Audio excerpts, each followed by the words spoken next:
Hello everyone, my name is Monika Bharti. आज हम करेंगे ओड टू नाइटिंगेल, जिसे लिखा गया है जॉन कीट्स द्वारा। ये एक इमोशनल रोमांटिक पोएम है जो 1819 में लिखी गई। आइए जानते हैं इसके बारे में। My heart aches and a drowsy numbness pains my sense. इसका मतलब मेरा दिल दर्द कर रहा है और एक नींद जैसी सुन सी अनुभूति मैं महसूस कर रहा हूँ। जॉन कीट्स यहाँ पे सैड फील कर रहा है। As though of hemlock I had drunk, जैसे कि एक प्लांट हेमलॉक यानी कि एक पॉइजनस प्लांट से मैंने कुछ पी लिया हो। मैं इतना ज़्यादा सैड हूँ जैसे मैंने कुछ पॉइजनस प्लांट से कुछ पी लिया हो। और emptied some dull opiate to the drains, मतलब जैसे कि मैंने कोई नशीली दवाई जो इंसान को धीमा बना देती है कुछ पी ली। एम्प्टी यानी खाली करना, कुछ ऐसी नशीली दवाई मैंने पी ली। उसे लगता है कि वो लीथ नामक रिवर में गिर गया है। लीथ एक ग्रीक रिवर है जिसके अंदर आप जाते ही अपने पेन सब भूल जाते हो। तो भूलने की रिवर में वो गिर गया है। 1 मिनट में उसे ऐसा लगता है। This is not to envy of thy happy lord, पर वो पंछी की खुशी से जल नहीं रहा है, पर उसकी खुशी में खुश हो रहा है। But being too happy in thine happiness. That thou light wing dryad of the trees, मतलब वो जो उस बर्ड को पेड़ों की एक परी देवी की तरह देखता है, एक स्पिरिट की तरह देखता है, पेड़ों की स्पिरिट की तरह देखता है। इन सम मेलोडियस प्लॉट, मतलब किसी सुंदर और बहुत ही ब्यूटीफुल प्लेस पे वो बैठी है Nightingale. Of beach green and shadows numberless, मतलब हरी बीच के पेड़ और चारों ओर अनगिनत छायाएं हैं। और अब ये छाया इंसेक्ट की हो सकती है, फ्लावर्स की हो सकती है, ट्रीज की हो सकती है। तो बीच ट्री के ऊपर ये नाइटिंगेल बैठा है और आसपास शैडोज पड़ रही हैं। Singest of summer in full throated ease, मतलब वो फ्रीली और जॉयफुली समर गर्मी के मौसम में वो खुलकर और आराम से गा रही है nightingale. Oh for a draught of वो विश कर रहा है कि एक ड्रिंक मिल जाए उसे किसी ओल्ड वाइन की, that hath been cooled a long age in the deep delved earth. Means ऐसी शराब जो कई सालों से धरती की गहराई में ठंडी रखी हुई हो। वाइन जो कूल रखी गई हो अंडरग्राउंड बहुत से ईयर्स के लिए। Testing of flora and country green, ऐसी वाइन जो टेस्ट करेगी फ्लावर्स और ग्रीन कंट्री साइड की तरह, हरी भरी ग्रामीण हवा कंट्री साइड को कहते हैं। Dance and provencal song and sun burned mirth, मतलब नाच गाना और गर्मियों की खुशी की वो याद दिलाएगी। ठीक है। नेक्स्ट लाइन है, O for a beaker full of the warm south, मतलब उसे एक ऐसा कप चाहिए जिसमें वार्मथ हो, सदर्न लैंड की, दक्षिण के देशों की गर्माहट से भरा हुआ प्याला वो चाह रहा है।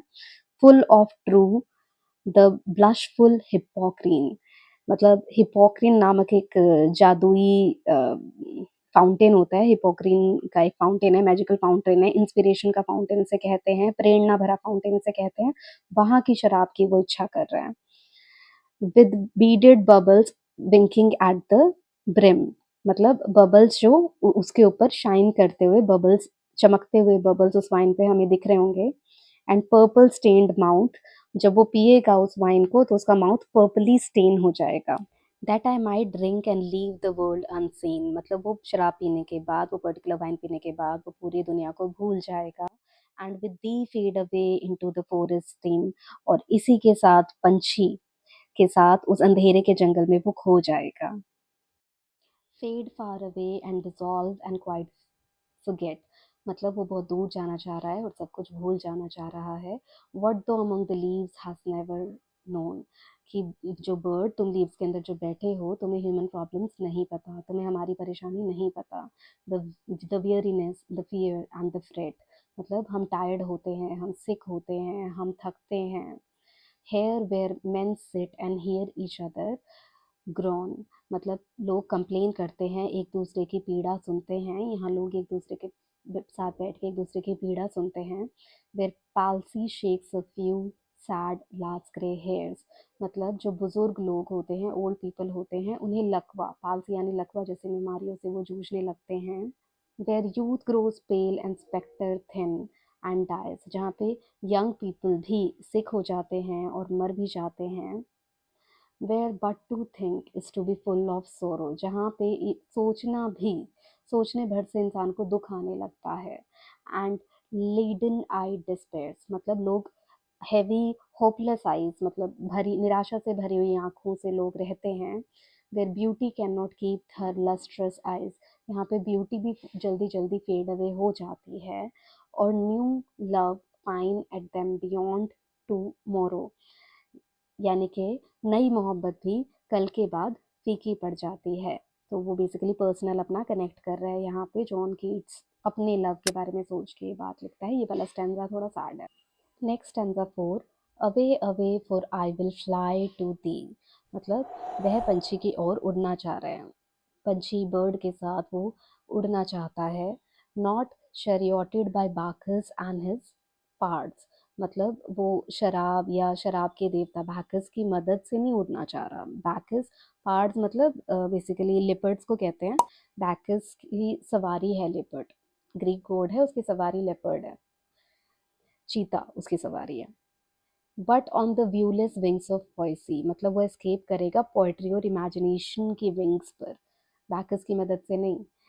और वो आगे बोल रहा है, through the dull brain perplexes and retards, मतलब उसका जो माइंड है वो उसको स्लो कर देगा और कंफ्यूज करता है उसे। ऑलरेडी विद दी, मतलब वो ऑलरेडी उस वर्ड के साथ है, उसे ऐसा लग रहा है, यहाँ बाउंड्री ब्लर है इमेजिनेशन के अंदर और रियल के अंदर। वो कह रहा है कि मैं तो ऑलरेडी तुम्हारे साथ हूँ। टेंडर इज द नाइट, ये जो नाइट है ये जेंटल है, ये काम है। And happily the queen moon is on her throne, मतलब जो मून है वो क्वीन की तरह आकाश में चमक रहा है। क्लस्टर्ड अराउंड बाय ऑल हर स्टारी फेस, मतलब उसके चारों ओर तारे परी जैसे घिरे हुए हैं। मून क्वीन है, आसपास सारे परियों की तरह घिरे हुए हैं।